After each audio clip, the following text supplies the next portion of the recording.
Accident को scientifically हम कैसे कम करेंगे। स्पेक्ट्रम उन्होंने 40 गीगा का हमको दिया है। ये कम्युनिकेशन वाली सिस्टम है, wireless technology that let's car talk directly. एक दोनों कार के बीच में संवाद होकर रुक जाएगी। हवाई जहाज फॉग में उतरने के जैसी टेक्नोलॉजी है वैसी आई है।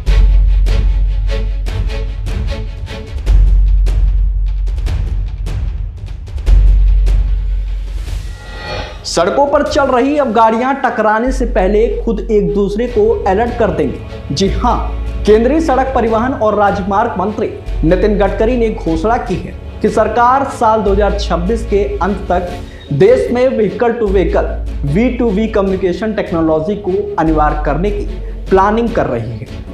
इस तकनीक की मदद से गाड़ियां सड़क पर चलते हुए एक दूसरे को सेफ्टी अलर्ट भेज सकेंगी, जिससे टक्कर और हादसों को रोका जा सकेगा। यह फैसला 29 राज्यों और केंद्र शासित प्रदेशों के परिवहन मंत्रियों की बैठक के बाद लिया गया है।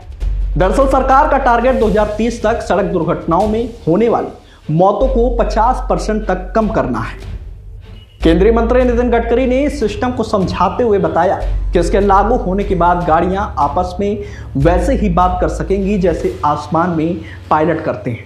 हर गाड़ी में एक ऑनबोर्ड यूनिट OBU फिट की जाएगी। यह यूनिट आसपास की दूसरी गाड़ियों को अपनी लोकेशन, स्पीड, डायरेक्शन और ब्रेक लगाने जैसी जानकारी वायरलेस टेक्नोलॉजी के माध्यम से भेजेंगी, जिससे ड्राइवर को खतरा दिखने से पहले ही अलर्ट मिल जाएगा।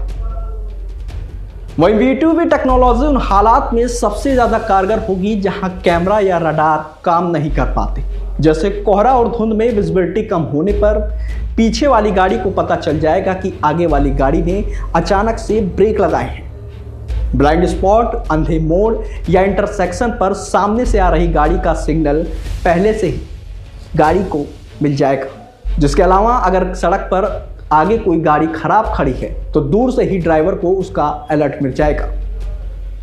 रिपोर्ट्स की माने तो सरकार इस पूरे प्रोग्राम पर करीब 5,000 करोड़ रुपए खर्च कर सकती है।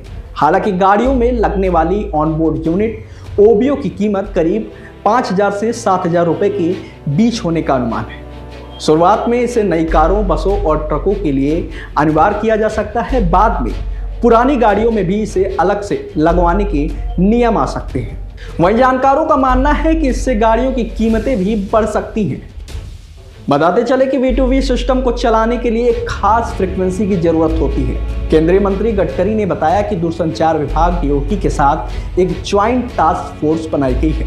विभाग ने 5.875 से 5.905 गीगाहर्ट्ज बैंड में 30 मेगाहर्ट्ज स्पेक्ट्रम अलॉट करने के लिए सैद्धांतिक रूप से सहमत हो गया है। फिलहाल सड़क परिवहन सचिव V उमाशंकर के मुताबिक ऑटो कंपनियों के साथ तकनीकी मानकों को अंतिम रूप दिया जा रहा है।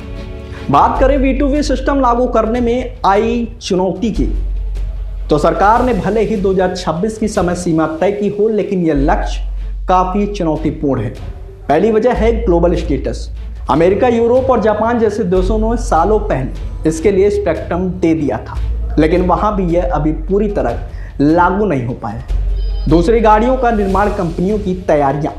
कार कंपनियों को सभी मॉडल्स में इस हार्डवेयर को फिट करने, टेस्टिंग और ब्रांड्स के बीच तालमेल बैठाने के लिए वक्त तो चाहिए होगा।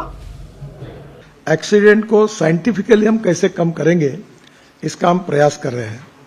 ये साइंटिफिक एनालिसिस और क्रैश डाटा इन 100 डिस्ट्रिक्ट्स, ये भी हमने किया है। इसके साथ हमारे सेक्रेटरी जी ने बहुत अच्छा काम किया, जो हमारे इतने सालों में नजर में नहीं आया था। जो फ्रीक्वेंसी है, जो हमारी टेलीकम्युनिकेशन मिनिस्ट्री के सर, वो जो देते हैं, तो उन्होंने 40 स्पेक्ट्रम उन्होंने 40 गीगा का हमको दिया है। और उसके कारण हमने नई टेक्नोलॉजी लाई है कि ये जैसे जो फॉग में होता है ना, एक गाड़ी पे जाती है, तो वो सिस्टम में व्हीकल टू व्हीकल ये V2V, ये कम्युनिकेशन वाली सिस्टम है, wireless technology that let's car talk directly. यानी एक दोनों कार के बीच में संवाद होकर रुक जाएगी। तो अंधेरा कुछ भी हो, जैसे वो हवाई जहाज फॉग में उतरने के जैसी टेक्नोलॉजी है वैसी आई है। और ये on board unit OBU installed in cars for wireless data exchange between vehicles, sharing real time information like speed, location, acceleration and braking. इसका बेनिफिट है prevents crashes by warning drivers early, यानी उसको driver को warning मिल जाएगी कि सामने गाड़ी खड़ी है, और इसके कारण ये spots vehicle in blind spot जो है, हाँ फॉग के में भी इसमें काम में आएगी। और जॉइंट टास्क फोर्स कॉन्स्टिट्यूट हुआ इसमें टेलीकॉम डिपार्टमेंट का।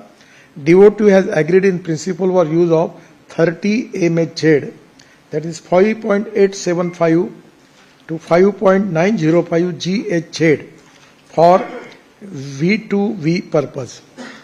ये जो हमको जो उन्होंने ये दिए फ्रीक्वेंसी हमारी कॉमन भाषा में, तो अगर कुछ होगा तो साहब इसके बारे में डिटेल बताएंगे। पहली बार हमने ये बड़ा रिवोल्यूशनरी डिसीजन किया है, इसके कारण ये एक्सीडेंट को टाल पाएंगे।